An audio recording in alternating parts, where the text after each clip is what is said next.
کہ میں ان کے خلاف حرکت میں آنے والا ہوں۔ اچانک میں اپنے کام کی ابتدا کروں گا اور ان علاقوں میں اپنی پرانی اور قدیم سلطنت کو بحال کروں گا۔ اس کے بعد میں آس پاس کے مسلمانوں کی بہتری اور بھلائی کے کام شروع کروں گا۔ اب بولو تم لوگ کیا کہتے ہو؟ اس موقع پر سب سردار برق خان کی طرف دیکھنے لگے تھے، گویا وہ برق خان کو اپنا سالار اعلیٰ چن چکے تھے۔ چنانچہ برق خان مسکراتے ہوئے کہنے لگا، محترم شیبانی خان، آپ نے سوال ہی غلط کیا ہے۔ جب آپ اپنے کام کی ابتدا کرنا چاہتے ہیں، ان علاقوں میں اپنی پرانی حکومت کو بحال کرنا چاہتے ہیں، تو پھر اس سلسلے میں آپ کو ہم سے پوچھنے کی کیا ضرورت ہے؟ ہم تو سب مل کر آپ کو اپنا رہنما بنا چکے ہیں، آنکھیں بند کر کے آپ کا ساتھ دینے کے لیے تیار ہیں۔ پھر آپ ہم سے کیوں پوچھتے ہیں کہ ہم اس سلسلے میں آپ کا ساتھ دیں گے کہ نہیں؟ برق خان کے ان الفاظ پر شیبانی خان ہی نہیں، اس کا چچا کوچو کنجی اور دیگر سب بھی خوش ہو گئے تھے۔ پھر شیبانی خان کہنے لگا، برق خان، مجھے یہ بھی خبر ملی ہے کہ میری طرف آنے سے پہلے تم نے کالمکوں پر ایک شب خون مارا اور ان کے 400 جنگجوؤں کو موت کے گھاٹ اتار دیا ہے۔ اس پر بھی میں تمہیں مبارکباد پیش کرتا ہوں، اور ساتھ ہی میں تم سے یہ کہتا ہوں کہ اب جب کہ تم سب میرے پاس آ گئے ہو تو کالمکوں، جنگاریوں، کاسکوں یا مانچو قبائل میں سے کوئی بھی فی الحال مجھ سمیت تم لوگوں کو ہدف بنانے کی کوشش نہیں کرے گا، کیونکہ برق خان تم کالمکوں پر بھی ضرب لگا چکے ہو۔ لہٰذا اب سارے غیر مسلم قبائل یہ سوچ رہے ہوں گے کہ برق خان کسی بھی وقت انہیں بھی اپنا ہدف بنا سکتا ہے، لہٰذا کچھ عرصے وہ اپنی تیاریوں میں گزاریں گے۔ اس دوران ان علاقوں میں ہم اپنی حکومت قائم کرنے میں کامیاب ہو جائیں گے۔ اس کے بعد ان علاقوں میں غیر مسلموں کے مقابلے میں ہماری حالت زیادہ مضبوط اور مستحکم ہو جائے گی۔ شیبانی خان جب خاموش ہوا تب اس کی طرف بڑے غور سے دیکھتے ہوئے برق خان بول اٹھا، آپ اپنے کام کی ابتدا کہاں سے اور کس جگہ سے کرنا چاہتے ہیں؟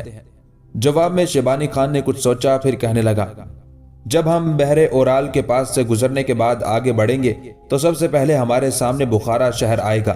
میں چاہتا ہوں پہلے بخارا پر حملہ آور ہو کر اس پر قبضہ کیا جائے، اس کے بعد تیمور لنگ کے مرکزی شہر سمرقند کو اپنا ہدف بنایا جائے، اور پھر تاشقند اور دیگر شہروں کو اپنی مملکت میں شامل کر کے ایک مضبوط اور مستحکم حکومت قائم کی جائے، تاکہ ان علاقوں میں آئے دن کوئی قوت مسلمانوں کو اپنا ہدف نہ بنائے۔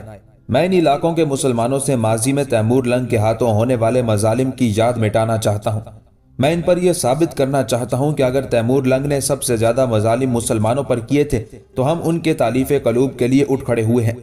شیبانی خان کا بھی کہنا درست ہے، کیونکہ تیمور لنگ نے مسلمانوں کو بے حد نقصان پہنچایا، اور اس کے برے کاموں کی فہرست اس کے اچھے کاموں کی نسبت بہت زیادہ لمبی اور دراز ہے۔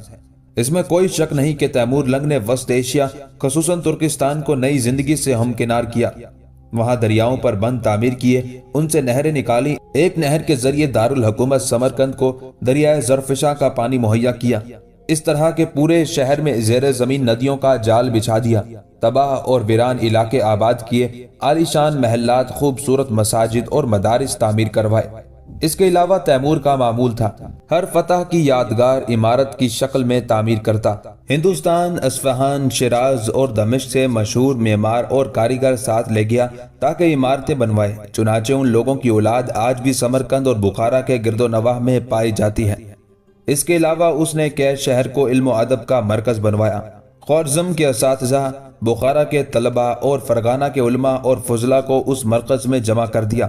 سمرقند نے تو از حد ترقی پائی۔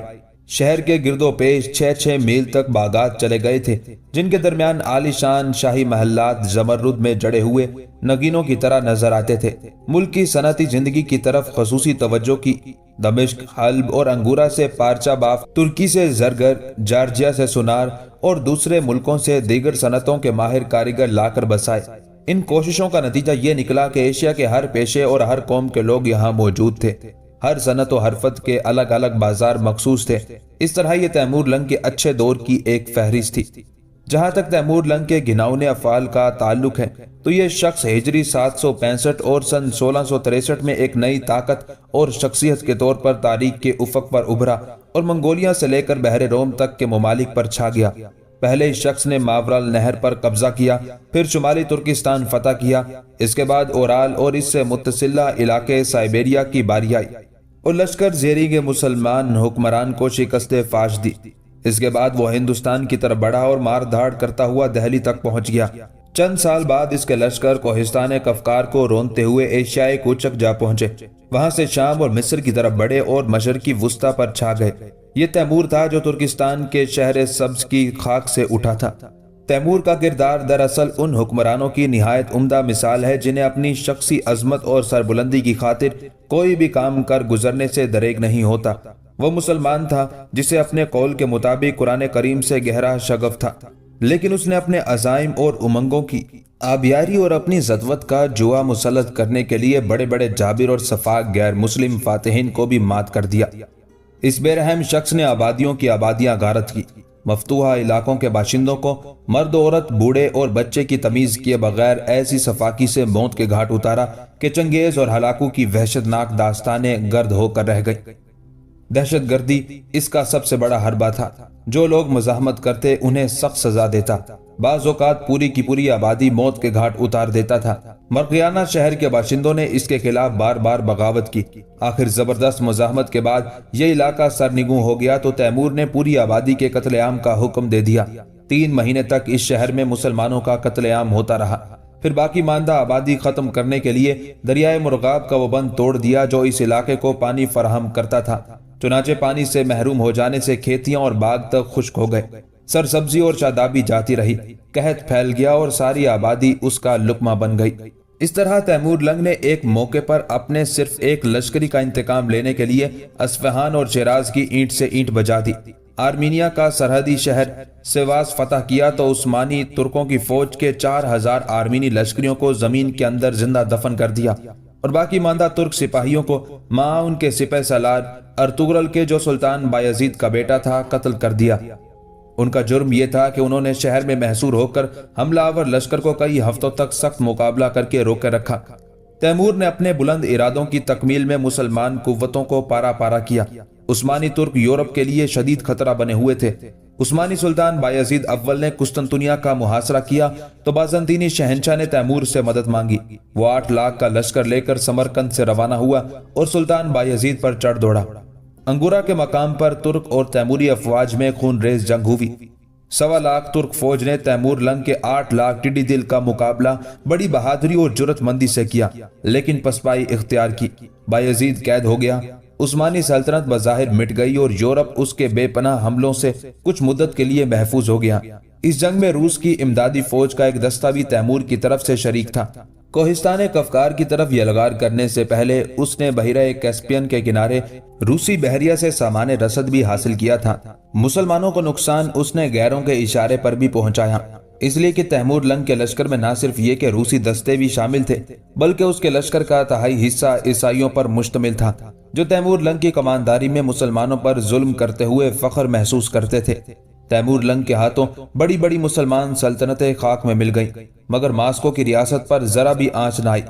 سن 1395 میں وہ اپنا ٹڈی دل لشکر لے کر ماسکو پہنچا، لیکن یہ حیرت ناک بات ہے کہ تمام شمالی ایشیا کو زیر و زبر کرنے اور منچوریا سے وولگا تک کے علاقوں کی اینٹ سے اینٹ بجا دینے والا یہ ظالم اور وحشی فاتح روس پر ضرب لگائے بغیر ہی واپس ہو گیا، بلکہ مستقبل میں روسی ریاست کے ساتھ اس کے روابط بے حد خوشگوار اور دوستانہ رہے۔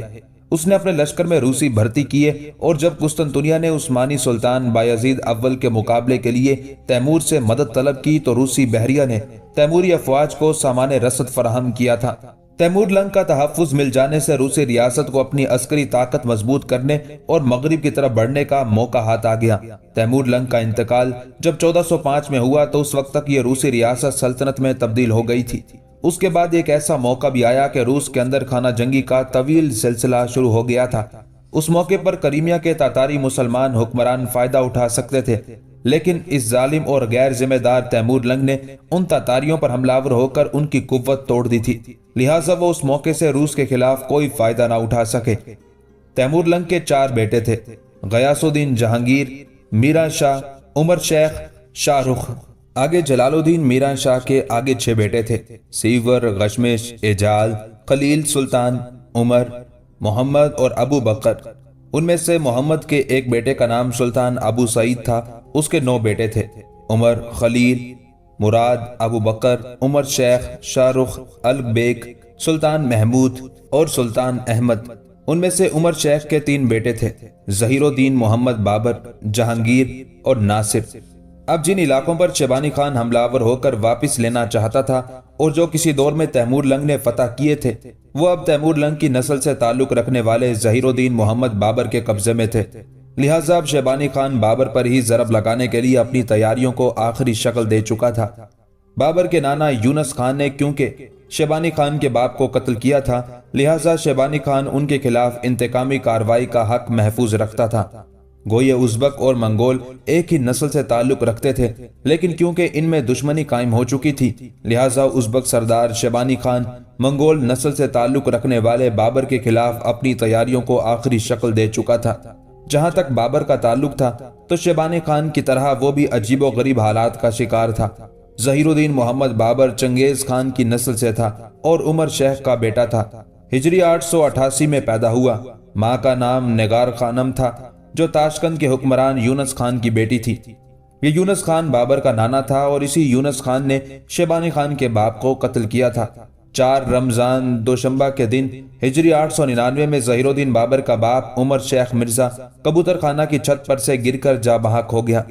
چنانچہ اس کے مرنے کے بعد ظہیر الدین بابر نے 12 سال کی عمر میں اندیجان شہر میں اپنے باپ کی مملکت کی باغ دوڑ اپنے ہاتھ میں لی۔ نام محمد بابر تھا، لیکن اراکین سلطنت کے صلاح مشورے سے اپنے آپ کو ظہیر الدین کے لقب سے شہرت دی اور فرغانہ کے تخت پر اپنے باپ کا وارث بن کر بیٹھا۔